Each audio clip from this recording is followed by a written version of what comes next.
প্রক্রিয়াটা শুরু হয়ে যাবে কাল থেকে। যেমন যেমন ফর্ম ফিল আপ হবে তেমন তেমন 3000 টাকা ট্রান্সফারও শুরু হয়ে যাবে।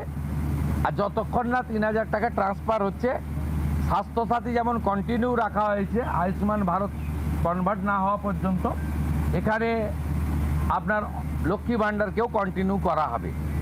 ভারতীয়রাই কেবলমাত্র এই সুযোগ পাবেন, অভারতীয়রা এই সুযোগ পাবেন না।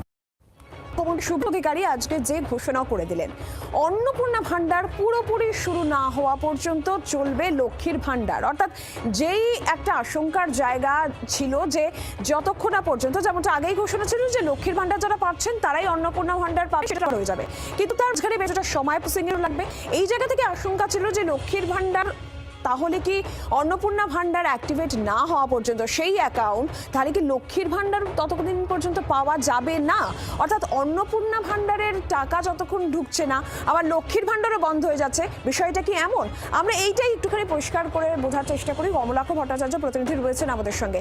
কমলাক্ষ, তার মানে যতক্ষণ না পর্যন্ত অন্নপূর্ণা ভান্ডারের অ্যাকাউন্ট অ্যাক্টিভেট হচ্ছে ততক্ষণ পর্যন্ত লক্ষ্মীর ভান্ডার পাওয়া যাবে, তাই তো? একেবারেই তাই, এবং পুরনো প্রকল্প বন্ধ হচ্ছে না, সেটা স্পষ্ট করেই আজকে মুখ্যমন্ত্রী শুভেন্দু অধিকারী তিনি বলেছেন। যতক্ষণ না পর্যন্ত অন্নপূর্ণা ভান্ডারের টাকার এই যে 3000 টাকা ট্রান্সফার শুরু না হচ্ছে, ততক্ষণ পর্যন্ত পুরনো যে প্রকল্প অর্থাৎ লক্ষ্মীর ভান্ডার সেই প্রকল্প জারি থাকবে।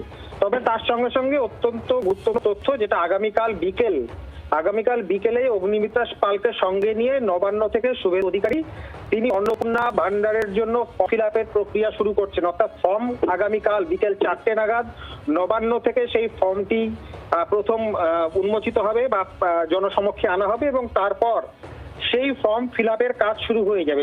যেমন ভাবে সেই ফর্ম ফিল আপ হবে তেমন করেই কিন্তু এই 3000 টাকা